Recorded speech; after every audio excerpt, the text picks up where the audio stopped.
अस्सलाम वालेकुम students. Open page number 5।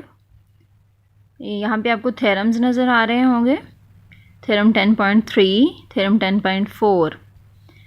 इसमें सबसे पहले ये है कि if G distributed as normal with zero mean and variance 1 and A B are any two real numbers then probability less G less than equal to A is equal to phi of ए।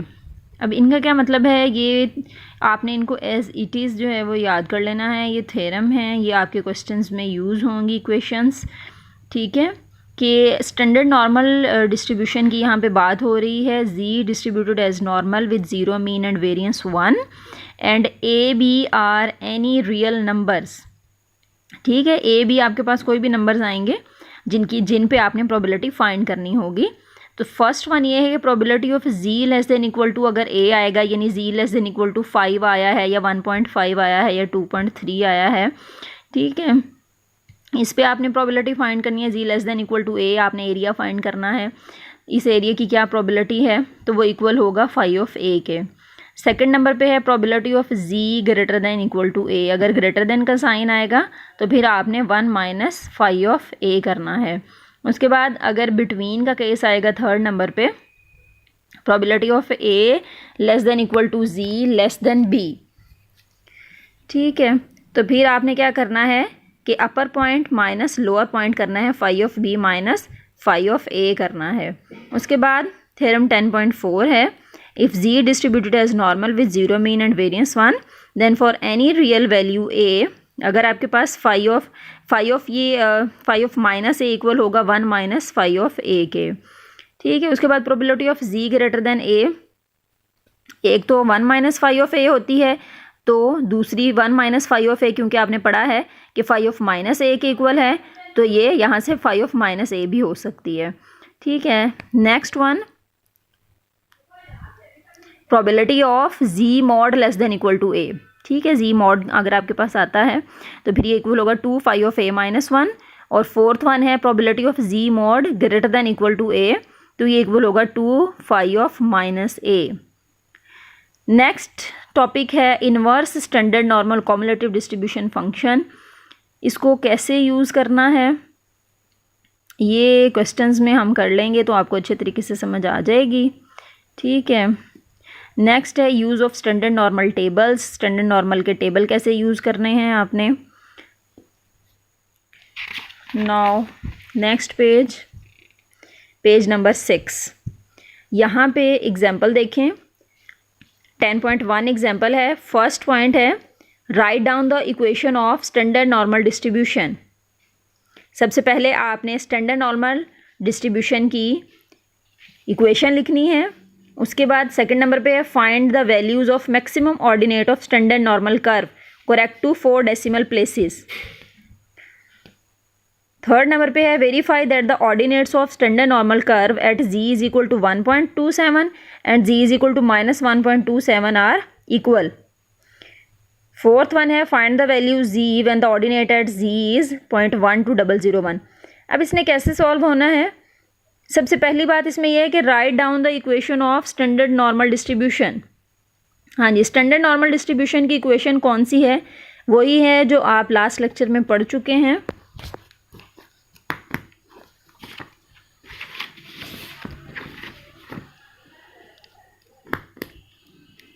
हाँ जी, क्या थी standard normal की equation, phi of z is equal to 1 over under root 2 pi e minus 1 over 2 z square. ठीक है, और इसकी range क्या थी, minus infinity less than z less than plus infinity. ठीक है, ये क्या है, this is the equation of standard normal distribution. समझ आ गई है, this is the first point. Now second point, find the value of maximum ordinate of the standard normal curve correct to 4 decimal places। हाँ जी, maximum ordinate find करना है। जैसे normal distribution का maximum ordinate जो है, यानी मैक्सिमम जो height है नॉर्मल डिस्ट्रीब्यूशन की आपने पढ़ी थी, maximum height of normal distribution is at mu. ठीक है, आपने ये प्रॉपर्टीज़ में भी पढ़ा है कि नॉर्मल डिस्ट्रीब्यूशन की जो हाइट है वो म्यू पे होती है, मैक्सिमम ऑर्डिनेट उसका at x is equal to mu पे होता है। इसी तरह स्टैंडर्ड नॉर्मल डिस्ट्रीब्यूशन का क्योंकि मीन ज़ीरो होता है, ठीक है, जो स्टैंडर्ड नॉर्मल डिस्ट्रीब्यूशन है, स्टैंडर्ड नॉर्मल डिस्ट्रीब्यूशन का जो मीन ज़ीरो है, वेरिएंस इसका 1 है, तो इसी तरह इसका मैक्सिमम ऑर्डिनेट फिर किस पे होगा, 0 पे होगा। ठीक है, तो मैक्सिमम आप यहाँ पे लिखेंगे कि maximum ordinate of standard normal distribution is at z is equal to 0। यहाँ पे z यूज़ होगा, z इज इक्वल टू 0।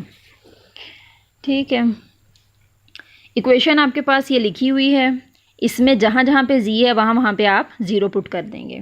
ठीक है, सो फाई ऑफ 0 इक्वल होगा 1/2 पाई e माइनस 1/2 0 स्क्वायर।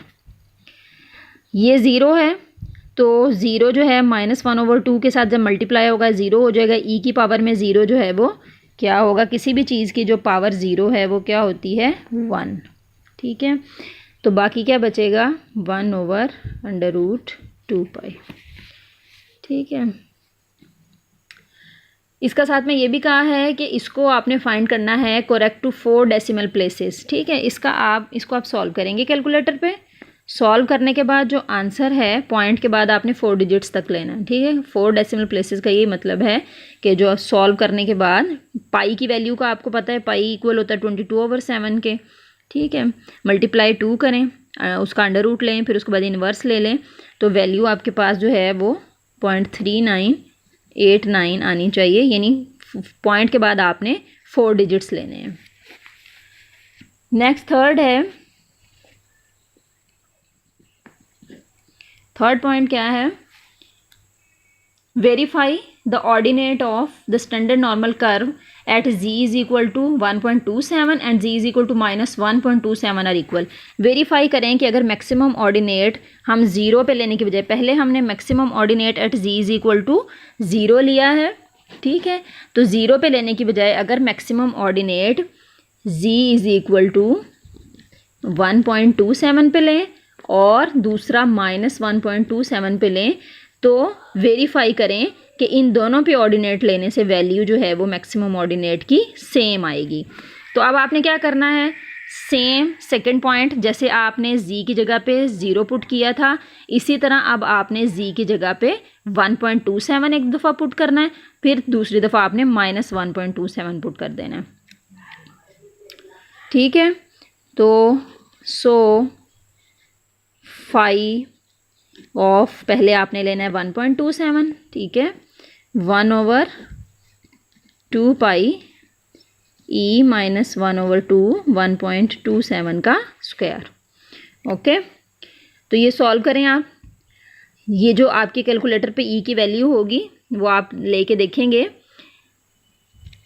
e की जो वैल्यू, 2 आपके पास कैलकुलेटर पे e होंगे। ठीक है, जो 2.7182 बनेगी वो आपके पास यहाँ पे e की वैल्यू होगी। ठीक है, ये वाला e आपने लेना है, अल्फ़ा से आई थिंक ये आता है, सॉल्व करके देख लें। शिफ्ट और e प्रेस करें, फिर उसके बाद अल्फ़ा, शिफ्ट से भी शिफ्ट और e प्रेस करें, फिर इक्वल साइन प्रेस करें, देखें क्या वैल्यू आती है, फिर उसके बाद अल्फ़ा और e प्रेस करें, इक्वल साइन प्रेस करें, फिर देखें क्या वैल्यू आती है। जिस e की वैल्यू 2.7182 बनेगी उसको आपने यहाँ पे यूज़ करना है। ठीक है, तो सबसे पहले क्या करना है कि 1.27 का स्क्वायर करेंगे, जो भी आएगा उसको 2 पे डिवाइड करेंगे, फिर उसके बाद e ले लेंगे आप कैलकुलेटर पे, फिर पावर का बटन प्रेस करेंगे। ठीक है, पावर का बटन प्रेस करने के बाद जो भी ये कैलकुलेट आपके होके आई है आपकी वैल्यू, यानी 1.27 का स्क्वायर करके 2 पे डिवाइड करके जो भी वैल्यू आपके पास आती है, आप उसको क्या करेंगे, e की पावर में माइनस साइन के साथ ये सारी लिख देंगे। इक्वल साइन प्रेस करेंगे, आंसर आ जाएगा। उस वैल्यू को लिख लें, फिर उसके बाद 1/√2π को सॉल्व करें, मल्टीप्लाई कर दें जो वैल्यू आपके पास ई को सॉल्व करने से आई थी। उसके बाद आपका आंसर जो है वो आ जाएगा। तो ये है 1.1781। ठीक है। हाँ जी, नेक्स्ट आपने z को -1.27 के लिए लेना है। ये सेम क्यों आएंगे, क्योंकि जो z है उसका स्क्वायर है। अगर नेगेटिव वैल्यू है तो वो भी अंदर जाके स्क्वायर की वजह से पॉजिटिव हो जाएगी, जिसकी वजह से आपका आंसर जो है वो सेम आएगा। तो ये भी कर लें, 1.27 1/2π e - 1/2 -1.27 स्क्वायर। ठीक है, it will be the same value because of square. ठीक है। सो फाई ऑफ 1.27 इक्वल हो गया फाई ऑफ -1.27 के। हाँ जी, फोर्थ पॉइंट है find the value z when the ordinate at z is 0.12001। अब आपने z फाइंड करना है, आपको ऑर्डिनेट दिया गया है। ठीक है। हाँ जी, फोर्थ पॉइंट,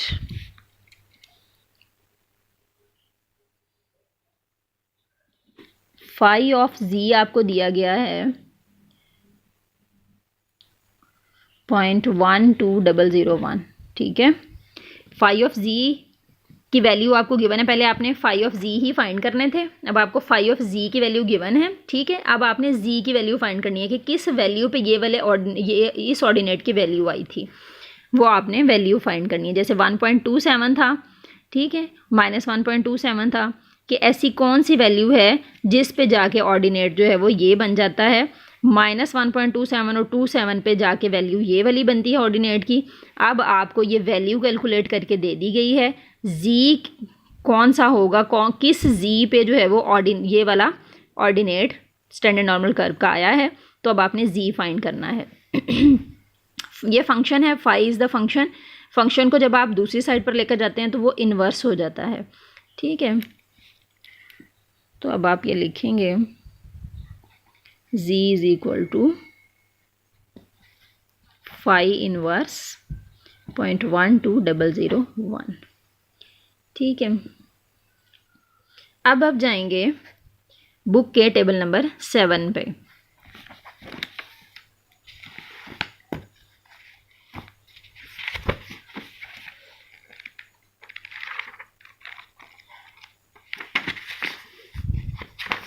टेबल्स के यहाँ पे नंबर दिए गए होंगे, आप टेबल नंबर 7 पर जाएंगे। This is the table number 7, ordinates of standard normal curve at z is equal to z। अब आपने क्या फाइंड करना है, आपने क्योंकि z की वैल्यू फाइंड करनी है। ठीक है। ये z की वैल्यू आपको इधर ये कॉलम में नज़र आ रही है। ठीक है। ये z की वैल्यू ये z है, ये z की इन वैल्यूज़ पर, जैसे -4.9 पर ऑर्डिनेट ये है। ठीक है। 0.00, ठीक है, 0000। तो ये सारा ये z की वैल्यूज़ हैं और ये अंदर सारे ऑर्डिनेट्स की वैल्यूज़ हैं। अब आपको ये अंदर वाली वैल्यू जो है वो दी गई है, बाहर वाली वैल्यू अब आपने जो है वो फाइंड आउट करनी है। अब अंदर वाली वैल्यू को आपने इस टेबल में ढूंढना है ताकि फिर आप बाहर वाली वैल्यू जो है वो z की फाइंड कर सकें। जहाँ पे ये वैल्यू आपको मिल जाएगी 0.12001, वही z की वैल्यू होगी, उसी पे ये वाली वैल्यू का ऑर्डिनेट बनेगा। अब देखें 0.12001 कहाँ बनती है, यहाँ तो नज़र नहीं आ रही। हाँ जी, नेक्स्ट पेज पे देखें, यहाँ पे 0.12, ठीक है, 001, 0.12 वाली वैल्यूज़ यहाँ से स्टार्ट हो गई हैं। ये यहाँ पे ये नज़र आ रही है 0.12001। ठीक है। अब ये वाली वैल्यू जो है वो ये ऑर्डिनेट की वैल्यू यहाँ पे है। किस नंबर पे ये ऑर्डिनेट बनता है, z कि ये जिस रो में है और जिस कॉलम में है। z की वैल्यू आपके पास कॉलम में है, रो में है सॉरी, -1.5, और ये जिस कॉलम में है उस पे चले जाना है आपने, 5 वाले कॉलम में। ठीक है। ये 0 का कॉलम है, ये 1 का है, 2 का है, 3 का है, 4 का है, 5 का है, 6 का है, सो ऑन। ठीक है, तो ये 5 वाले कॉलम में है और इधर से -1.5 वाली ये रो है। तो अब आपकी जो z की वैल्यू बनेगी वो बनेगी -1.5 और इधर से 5। ठीक है, सेम वैल्यू आपको +1.5 में भी मिलेगी।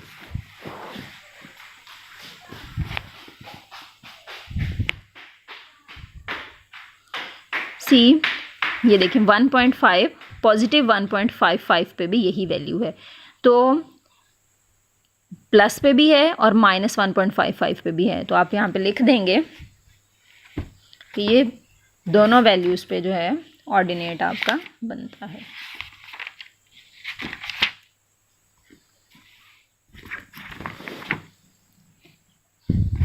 हाँ जी, तो ये किसके इक्वल हो गया?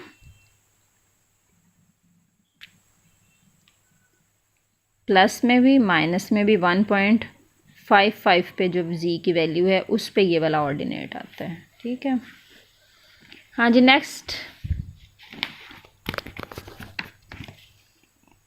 देखें एग्जाम्पल 10.2।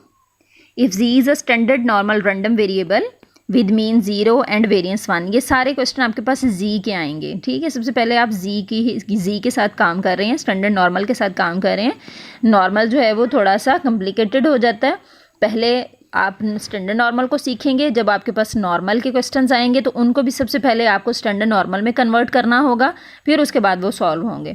तो अब स्टैंडर्ड नॉर्मल डिस्ट्रीब्यूशन आपको दी जा रही है, ठीक है, जिसका मीन 0 है और वेरिएंस 1 है। तो फर्स्ट वन जो है वो आपने फाइंड क्या करना है, प्रोबेबिलिटी z लेस देन -1.96। यहाँ पर वो आपके थ्योरम्स यूज़ होंगे जो आपने पीछे पढ़े हैं। ठीक है, हाँ जी, ये कैसे सॉल्व होगा?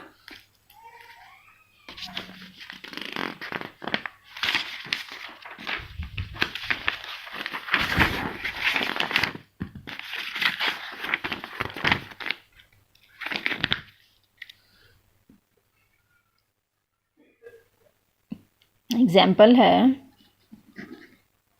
10.2।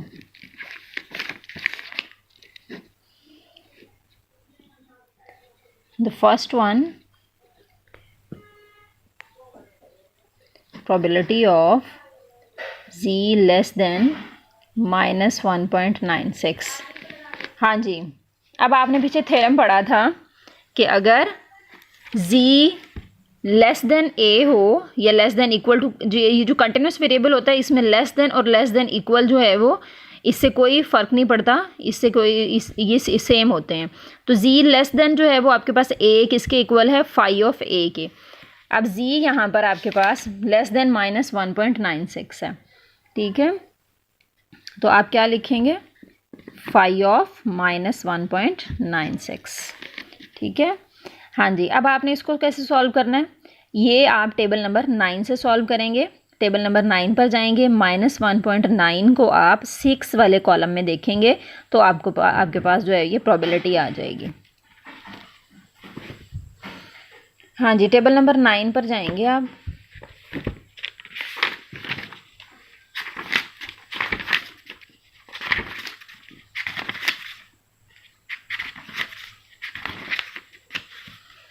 -1.9 को आपने देखना है 6 में। ठीक है, ये -1.9 है। अब आपने इसको 6 वाले कॉलम में देखना है, 0.02500। ठीक है, 0.02500। ठीक है, ये इतना सही क्वेश्चन है बस। हाँ जी, नेक्स्ट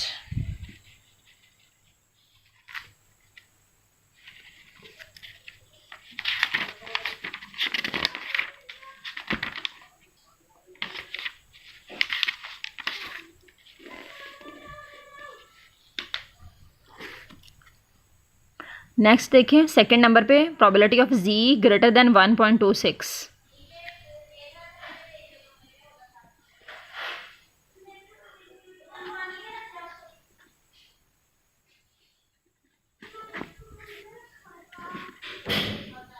ग्रेटर देन में कौन सा थ्योरम यूज होगा,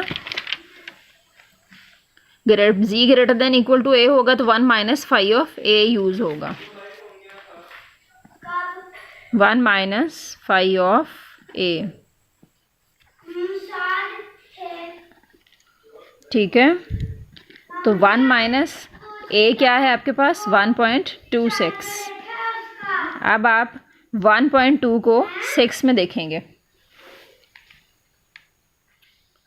ठीक है, टेबल नंबर 9 पे ही आप जाएंगे, 1.2 को 6 में देखेंगे।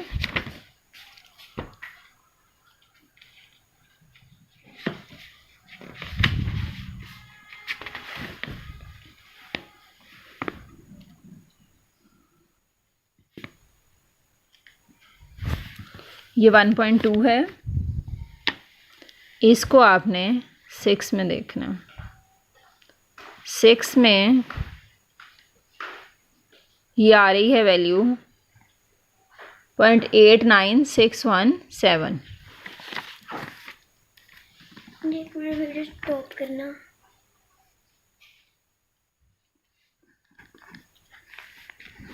0.89617। 1 में से इसको माइनस कर लें तो आपके पास रिक्वायर्ड आंसर आ जाएगा।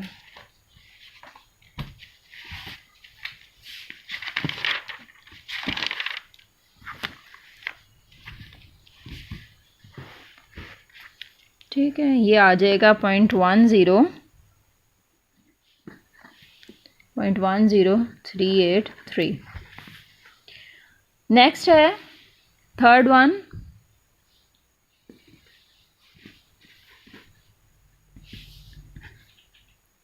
probability of -1.96 less than z less than 1.96।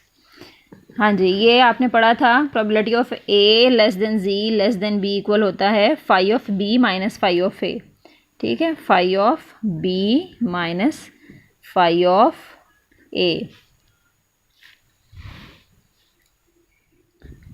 b यहाँ पर 1.96 है, phi of 1.96 minus phi of -1.96।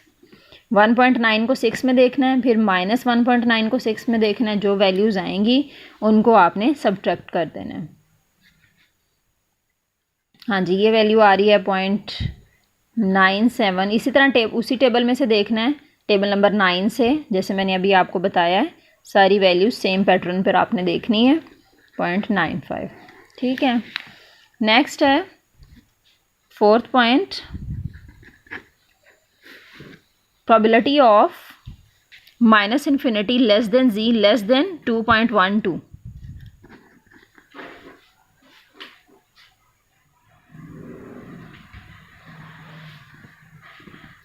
हाँ जी, ये भी बिटवीन का केस है, इसमें भी वही होगा, phi of b minus phi of a।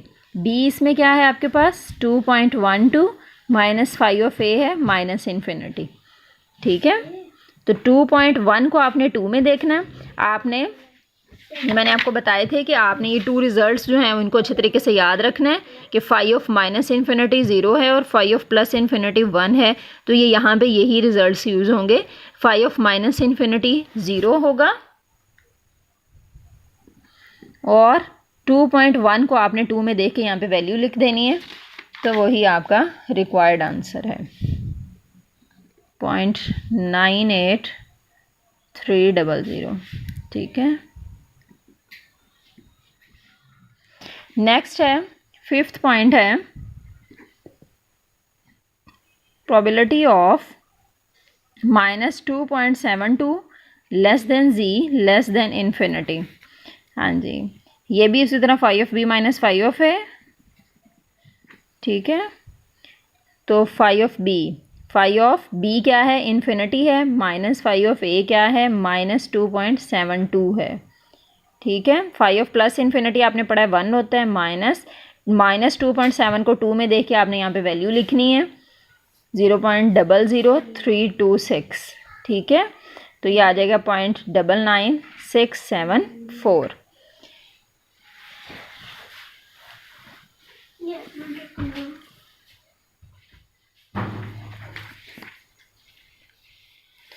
Next question देखें, example number 10.73। If z standard normal random variable with mean 0 and variance 1 then find probability of z less than 1.282। Second number पे है probability of z mod less than 1.64। Third है probability of z mod greater than 2.37 और fourth है probability of z less than -1.64 और z greater then 2.32। ठीक है, ये जो आपका सेकंड नंबर पे थ्योरम था उसकी यहाँ पे रिजल्ट्स यूज़ होंगे। कैसे इसको सॉल्व करना है, सेम पैटर्न पे है। फर्स्ट वन,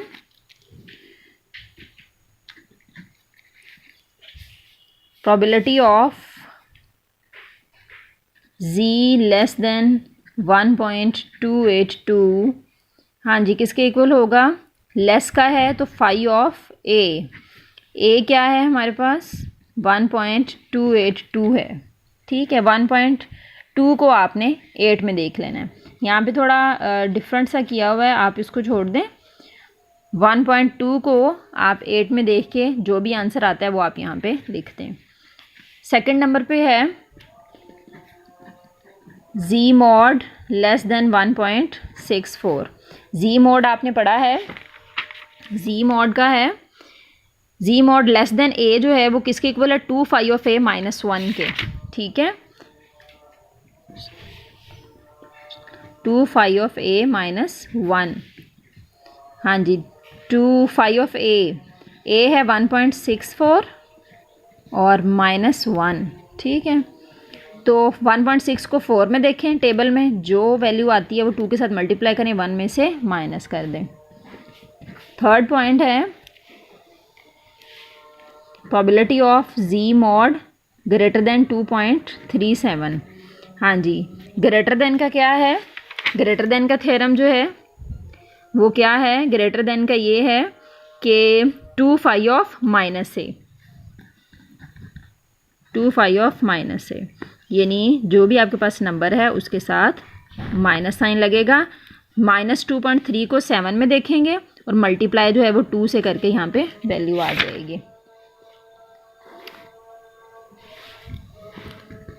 फोर्थ पॉइंट है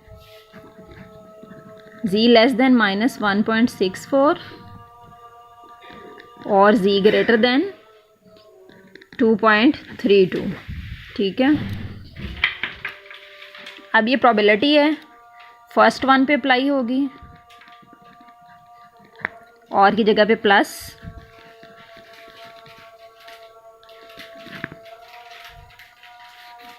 ये हो जाएगा फाई ऑफ -1.64, ये हो जाएगा 1 माइनस फाई ऑफ a। ठीक है, इसको सॉल्व कर लें तो ये जो है वो आपके पास आ जाएगा आंसर। ठीक है, बस इतना ही आपने करना है, इसकी अच्छे तरीके से प्रैक्टिस करें और एक्सरसाइज में इससे रेलेवेंट जितने भी क्वेश्चन हैं वो सारे सॉल्व कर लें। ठीक है, जिस बात की समझ नहीं आई वो मुझसे पूछ लें। ठीक है, ओके, अल्लाह हाफिज़।